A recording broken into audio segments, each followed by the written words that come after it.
Hello दोस्तों, आज मैं आपके लिए मैकेनिकल इंजीनियर के बारे में पूरे डिटेल में कोर्स की जानकारी इस वीडियो के माध्यम से लाया हूँ।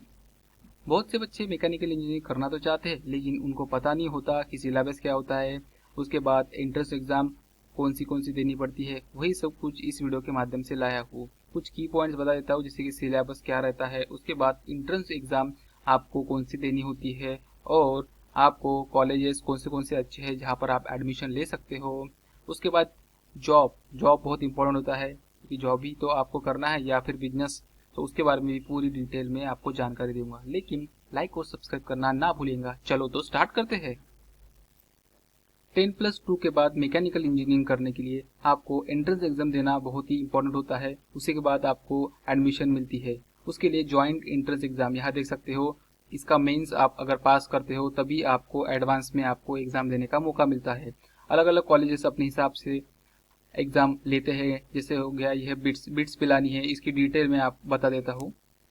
Birla institute of technology and science admission test, ये बिट्स पिलानी का जो है एग्जाम कंडक्ट करती है। इसका 3 घंटे का जो है ड्यूरेशन होता है एग्जाम का। 150 MCQ आते हैं ऑनलाइन में। यह ऑनलाइन ऑफ एप्लीकेशन है ना, ऑनलाइन भी आप इसके लिए अप्लाई कर सकते हो। इसमें एडमिशन लेने के बाद आप, जैसे कि आप देख सकते हैं, सिर्फ 2000 सीट ही ऑफर की जाती है। और एप्लीकेशन देख लीजिए, एप्लीकेशन पर ईयर 3 लाख से ज़्यादा एप्लीकेशन आती है, और एग्जाम सेंटर 61 रहते हैं। सो इसकी इंपॉर्टेंस देख लीजिए, सिर्फ 2000 ही एडमिशन यहाँ ली जाती है।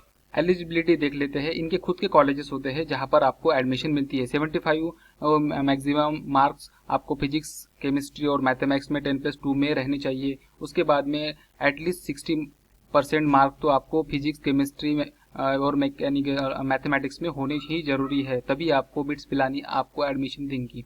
मैकेनिकल इंजीनियर का क्राइटेरिया आपको बता देता हूँ। 10+2 होना जरूरी है, उसमें वो भी साइंस में, उसमें भी फिजिक्स, केमिस्ट्री और मैथमेटिक्स आपको होना जरूरी है, तभी आपको कोर्स में एडमिशन मिल सकती है। और एटलीस्ट 60% एंड अबव आपको 12th में लाना होता है, तभी आप एलिजिबल होते हो एडमिशन के लिए।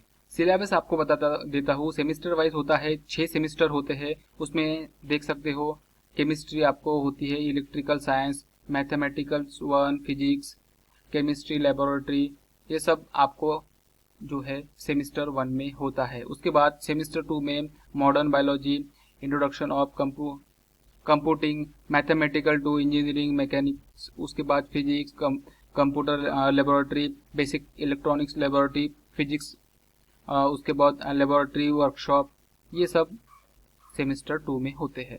सेमिस्टर 3 में मैथमेटिक्स 3, उसके बाद में थर्मोडायनामिक्स, उसके बाद solid machines engineering, material, HSS elective, उसके बाद मशीन ड्राइंग, उसके बाद फिजिकल ट्रेनिंग 3, ऐसे सेमिस्टर 3 में होते हैं। उसके बाद सेमिस्टर 4 में फ्लूइड मशीन, उसके बाद मैन्युफैक्चरिंग टेक्नोलॉजी, सॉलिड मशीन, उसके बाद ये पूरे सेमिस्टर 4 में होते हैं।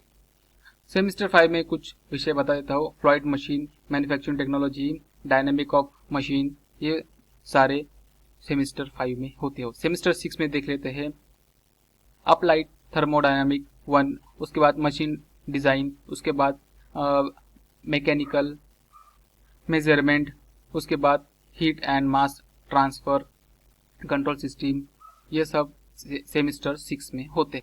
सेमिस्टर 7 में समर ट्रेनिंग, उसके बाद अप्लाइड थर्मोडायनामिक, उसके बाद डिपार्टमेंट इलेक्टिव 1, 2, उसके बाद ओपन इलेक्टिव, ये सब सेमिस्टर 7 में होते हैं। सेमिस्टर 8 में देख लेते हैं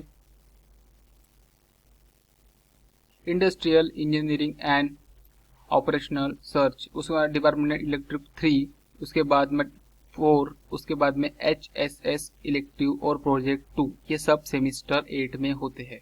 मैकेनिकल इंजीनियरिंग करने के लिए आपको कुछ स्किल डेवलप करनी होती है, जैसे कि excellent technical skill and knowledge, creativity, उसके बाद कॉमर्शियल अवेयरनेस, प्रोजेक्ट मैनेजमेंट करना आपको आना चाहिए। जैसे जैसे आप इंजीनियरिंग करते हो, एक्सीलेंट कम्युनिकेशन स्किल बहुत ही इंपॉर्टेंट होती है। जब आप इंजीनियरिंग कर लेते हो, उसके बाद आप कहीं पर जॉब करने जाता हो, तो आपको कम्युनिकेशन स्किल आनी चाहिए, वही आपको यहाँ डेवलप करनी होती है। सबसे मेन मुद्दे पे आ जाते हैं। इंजीनियरिंग करने के बाद आपको जॉब देखिए, जैसे कि आप देख सकते हो, मैं एक वेबसाइट पे लाया हूँ जिसमें आप देख सकते हो आपको यहाँ पर मैकेनिकल इंजीनियरिंग जिनको ज़रूरत है वहाँ पर आप अप्लाई कर सकते हो। फ्रेशर्स को भी यहाँ पर बहुत अच्छी अपॉर्चुनिटी मिलती है मैकेनिकल इंजीनियर को। जैसे कि देख सकते हो CS Infosys private limited 7 lakh का पैकेज देने को तैयार है, सिर्फ 3 साल का एक्सपीरियंस और 0 से लेकर 3 साल का। ऐसा भी नहीं फ्रेशर भी इनको चलेंगे, फ्रेशर रहा तो 2.5 लाख तक आपको मिल जाएंगे। कोची बैंगलोर में यह जॉब है।